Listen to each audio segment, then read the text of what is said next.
একজন মানুষ যে তার জীবনের সমস্ত সঞ্চয় পুঁজি করে অনেক কষ্টে নিজের জন্য একটি বাড়ি কেনে, কিন্তু সেই স্বপ্নের বাড়ি তার জীবনকে দুর্বিষহ করে তোলে যখন রাতের বেলা অদ্ভুত ও রহস্যময় শব্দ তাকে মানসিকভাবে অসুস্থ করে দেয়।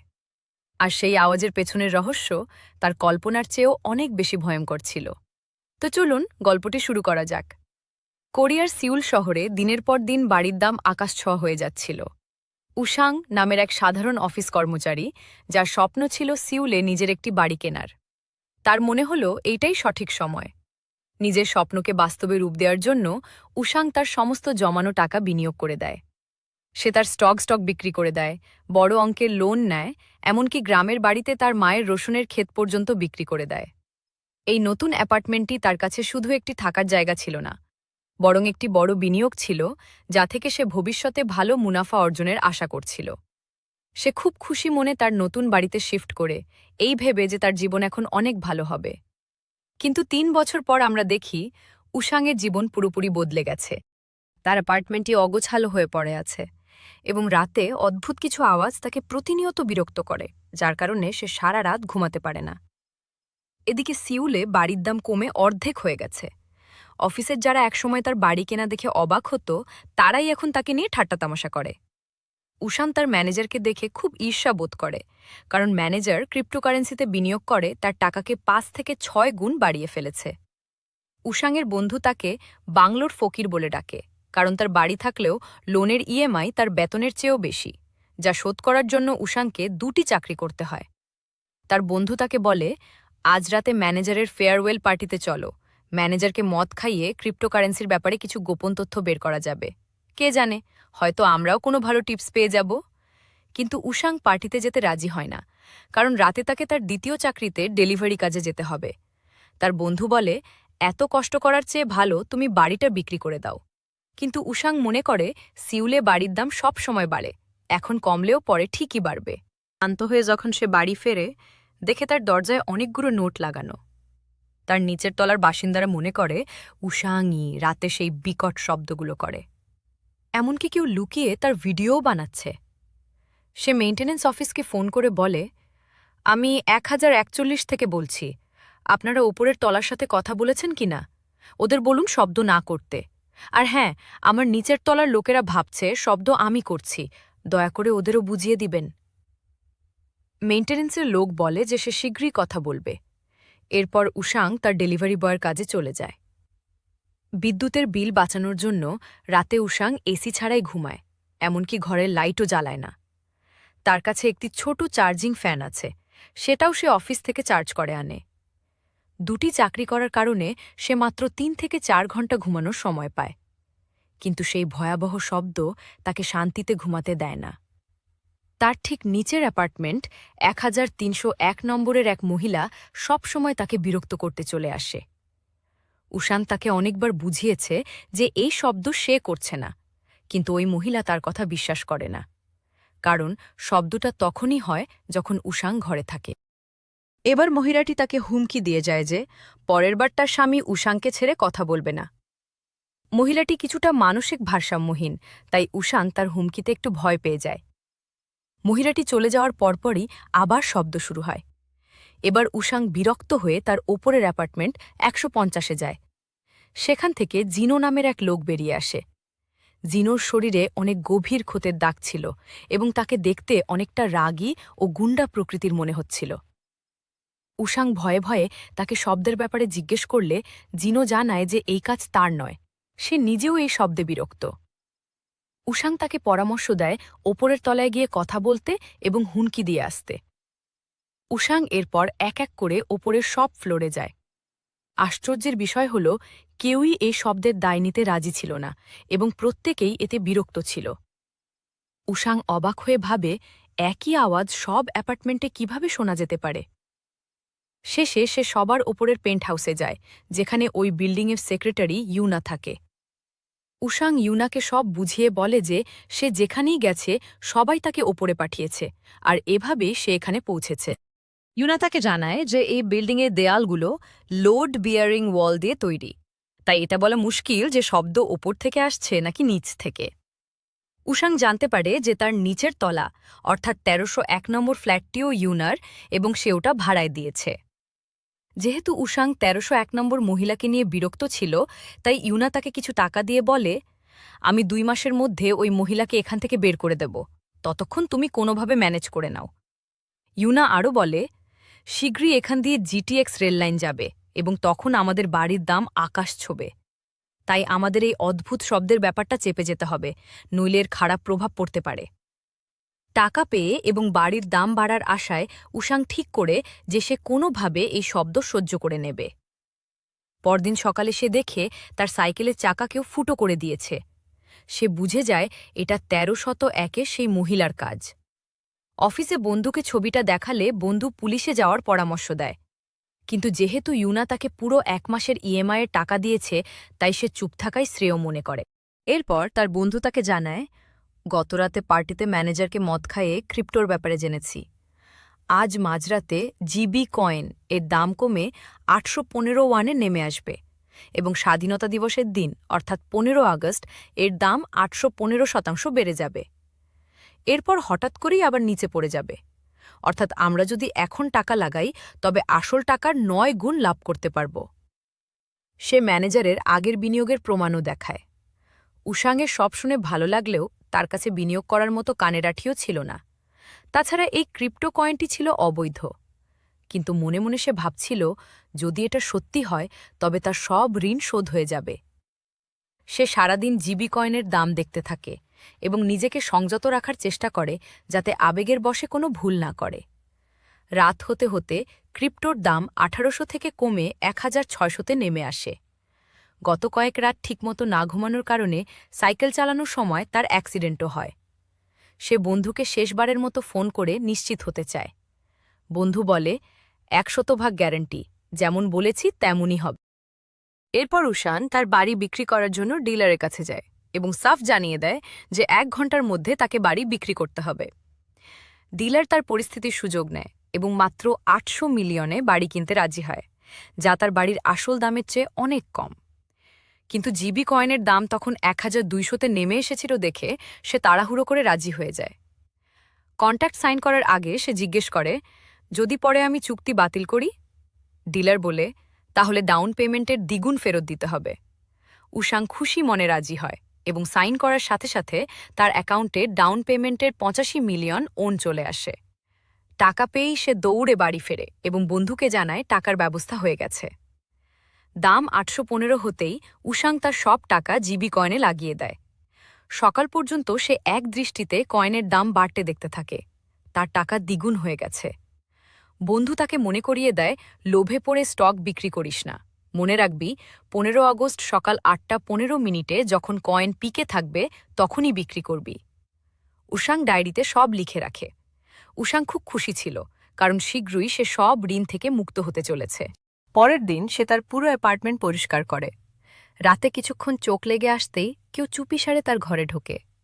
একটি ব্যাগ রেখে তার ল্যাপটপ ও ডায়েরিটা চেক করে, যেখানে বিক্রির সময় লেখা ছিল। একটু পরেই আবার সেই শব্দ শুরু হয় এবং উশাংয়ের ঘুম ভেঙে যায়। ওপরের তলার জিনো তার দরজায় নক করে এবং বলে সে উশাংয়ের ঘরটা ভেতর থেকে দেখতে চায়।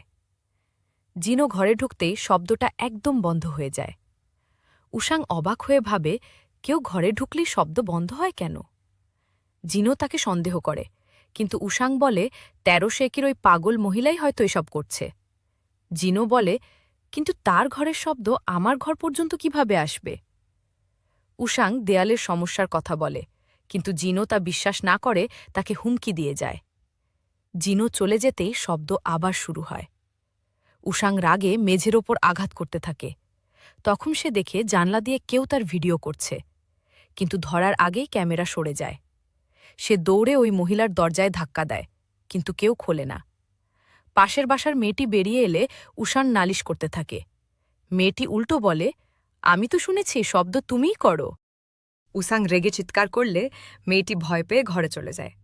বিল্ডিংয়ের বাইরে দাঁড়িয়ে উশাং ১৩-১০১ ফ্ল্যাটের দিকে তাকিয়েছিল।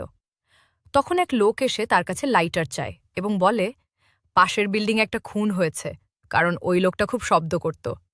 আমাদের বিল্ডিংয়েও খুব শব্দ হয়, দেখো, আবার এখানেও খুন না হয়ে যায়। আর খুন হলে প্রপার্টির দাম কমে যাবে। উসাং বোঝে লোকটি পরোক্ষভাবে তাকে হুমকি দিচ্ছে। সে ভয় পেয়ে লিফটে ওঠে। ওই লোকটিও তার সাথে ওঠে এবং পকেট থেকে চাকু বের করে দাঁড়িয়ে থাকে। উসাং বুঝতে পারে ইনি ১৩-১৩-১-এর সেই মহিলার স্বামী। ১৩ তলায় নেমে যাওয়ার সময় লোকটি তাকে ইশারায় শব্দ না করতে বলে। উসাং ভয়ে ঘরে ঢুকে দরজা লক করে দেয় এবং চিৎকার করে বলে, তোমরা যতই বিরক্ত করো, আমি এখান থেকে যাব না। এরপর সে সব জানালা দরজা বন্ধ করে বসে থাকে। পরের দিন ১৫ই আগস্ট, স্টক বিক্রির দিন।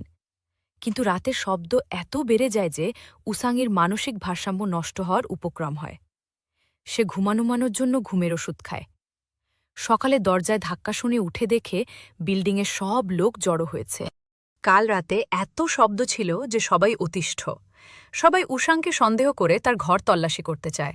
উসাং বলে, আগে ১৩-১-০-১ চেক করো। সবাই মিলে ঠিক করে আগে উসাংয়ের ঘর, তারপর ১৩-১-০-১ চেক হবে। উসাংয়ের ঘর তল্লাশি করার সময় স্টোর রুম থেকে শব্দ করার পুরো সাউন্ড সিস্টেম ও মেশিন পাওয়া যায়। উসাং অবাক হয়, কারণ মোবাইল বা স্পিকার কোনোটাই তার নয়। কিন্তু কেউ তার কথা বিশ্বাস করে না। সে সব রাগ ওই মহিলার স্বামীর ওপর ঝালে এবং সবাইকে ঘর থেকে বের করে দেয়। ঠিক তখন ওই মহিলার স্বামী ঘরে ঢুকে নাটক করে এমনভাবে পড়ে যায় যেন উসাং তাকে মেরেছে। কিন্তু দুর্ভাগ্যবশত পড়ার সময় তার মাথা দেওয়ালে ঠুকে যায় এবং সে মারা যায়। পুলিশ এসে উসাংকে ধরে নিয়ে যায়। শেষে চিৎকার করে বলতে থাকে, ওই লোক ইচ্ছে করে পড়েছিল, কিন্তু পুলিশ শোনে না। তখন ঘড়িতে ৮:০৮, আর মাত্র ৭ মিনিটের মধ্যে তাকে টাকাটা তুলতে হবে। সে পুলিশকে অবৈধ স্টকের কথা বলতেও পারছে না। সে তার আইনজীবীর সাথে কথা বলার ভান করে ফোন চায়, কিন্তু তার ফোনের স্ক্রিন ভাঙা ছিল। সে বাথরুমের বাহানা করে পালানোর চেষ্টা করে, কিন্তু ধরা পড়ে যায়। তখনই তার নজর পড়ে ইন্সপেক্টরের কেবিনে রাখা কম্পিউটারে। সে সর্বশক্তি দিয়ে দৌড়ে কেবিনে ঢুকে দরজা লক করে দেয় এবং কম্পিউটারে লগ করে।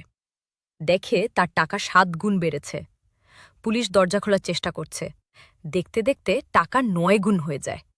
পুলিশ দরজা খুলে ফেলে এবং তাকে টেজার গান দিয়ে শক দেয়। ব্যর্থ সহ্য করেও সে মাউসের বাটন চাপার চেষ্টা করে। ঠিক যখন সে বাটন চাপবে, ধস্তাধস্তিতে এক পুলিশ অফিসারের পায়ে লেগে কম্পিউটারের প্লাগ খুলে যায়। উসাং অজ্ঞান হয়ে যায়। জ্ঞান ফিরলে সে দেখে ইউনা সেখানে আছে। ইন্সপেক্টর তার কাছে ক্ষমা চায় এবং জানায় যে পুলিশ জানতে পেরেছে তার প্রতিবেশী লুকিয়ে ভিডিও বানাচ্ছিল এবং মারপিট আগে সেই শুরু করেছিল। সিসিটিভি ফুটেজ দেখে উসাং নির্দোষ প্রমাণিত হয় এবং ছাড়া পায়। সে দ্রুত বাড়ি ফিরে নিজের অ্যাকাউন্ট চেক করে দেখে সব টাকা 0 হয়ে গেছে। ক্লিক করার আগেই কম্পিউটার বন্ধ হয়ে যাওয়ায় শেয়ার বিক্রি হয়নি। উসাং তার কপাল চাপড়ে কাঁদতে থাকে।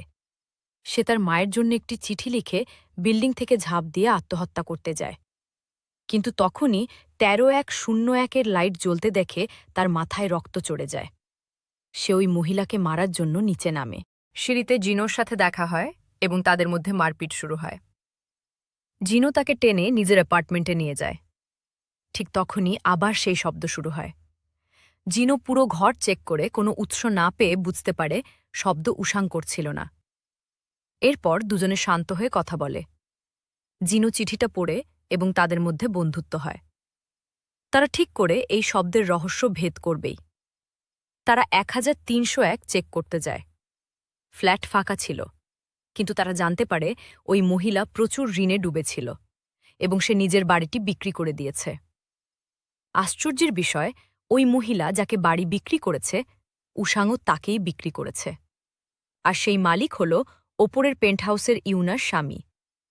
জিনো জানায় তার বাড়িও ইউনার স্বামীর কাছেই বন্ধক। উসাং বুঝতে পারে এটা একটা বড় চক্রান্ত।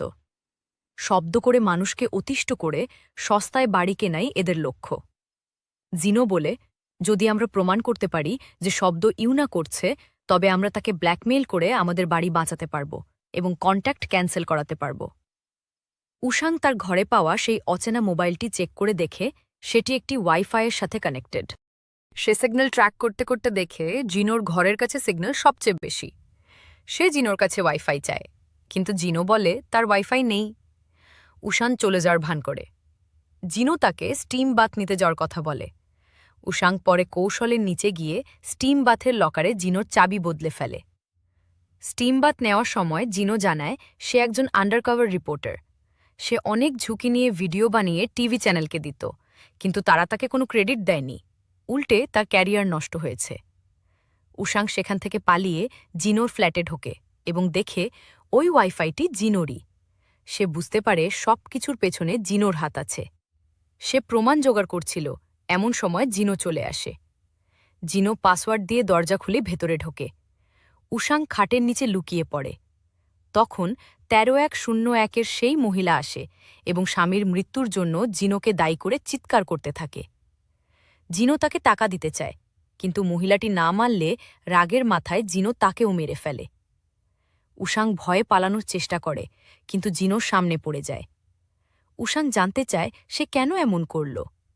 জিনো তার আসল কাহিনী বলে। বিউনা আগে উকিল ছিল এবং সে জিনোর রিপোর্ট করা ভিডিওগুলো ভুল প্রমাণ করে তার ক্যারিয়ার শেষ করে দিয়েছিল। ইউনা কনস্ট্রাকশন দুর্নীতি করে অনেক টাকা কামিয়ে এই সব বাড়ি কিনেছে। তাই জিনো প্রতিশোধ নেওয়ার জন্য ইউনার বিল্ডিংয়ে ভাড়া এসে এই শব্দের নাটক সাজিয়েছিল, যাতে ইউনার সম্পত্তি সব নষ্ট হয়ে যায়। কথা শেষ হতেই জিনো উশাংকে মারতে যায়। উশাং তখন বলে, আমি তোমার সাথে আছি, আমার শুধু বাড়িটা চাই। ওই মহিলা সব প্ল্যান নষ্ট করে দিয়েছে, আমি তোমাকে সাহায্য করব। জিনো রাজি হয় এবং তারা লাশটিকে ইউনার কিচেনে লুকিয়ে রাখে। এরপর তারা ইউনার বেডরুমে গিয়ে ইউনা ও তার স্বামীকে বেঁধে ফেলে। জিনো ইউনার কাছে বাড়ি বিক্রির সব কন্ট্যাক্ট পেপার চায়। ইউনা বলে সেগুলো তার স্বামীর ফিঙ্গারপ্রিন্ট দিয়ে খোলা লকারে আছে। জিনো তার স্বামীকে নিয়ে লকার রুমের দিকে যায়। উশাং সুযোগ পেয়ে ইউনার বাঁধন খোলার চেষ্টা করে তাকে বাঁচাতে, কিন্তু জিনো রেগে ফিরে আসে, কারণ ইউনা মিথ্যা বলেছিল, সেখানে কোনো কাগজ ছিল না। উশাং সুযোগ বুঝে জিনোর ফেলে রাখা বন্দুক তুলে তাকে গুলি করার চেষ্টা করে, কিন্তু তাতে গুলি ছিল না। জিনো ক্ষিপ্ত হয়ে উশাংকে মারতে থাকে। তখন ইউনা পেছন থেকে একটি বিষাক্ত গ্যাস ছেড়ে দিয়ে নিজেকে একটি রুমে বন্ধ করে নেয়। উশাং সেই রুমে ঢোকার চেষ্টা করে, কিন্তু ইউনা তাকে সাহায্য করে না। উশাং গিয়ে দেখে জিনো ইউনার স্বামীকে মেরে ফেলেছে এবং নিজেও গুরুতর আহত। তখনই ইউনা পেছন থেকে এসে উশাংকে আঘাত করে। গল্পটি এখানেই এক মর্মান্তিক মোড় নেয়, যেখানে সবাই লোভ, প্রতিশোধ আর ভুল বোঝাবুঝির কারণে ধ্বংসের মুখে পতিত হয়। আর এখানেই মুভিটি শেষ হয়ে যায়। তো বন্ধুরা, আজকের মুভির গল্পটি কেমন লাগলো কমেন্ট করে নিশ্চয়ই জানাবেন। দেখা হচ্ছে পরের ভিডিওতে। ততক্ষণ ভালো থাকবেন। টাটা।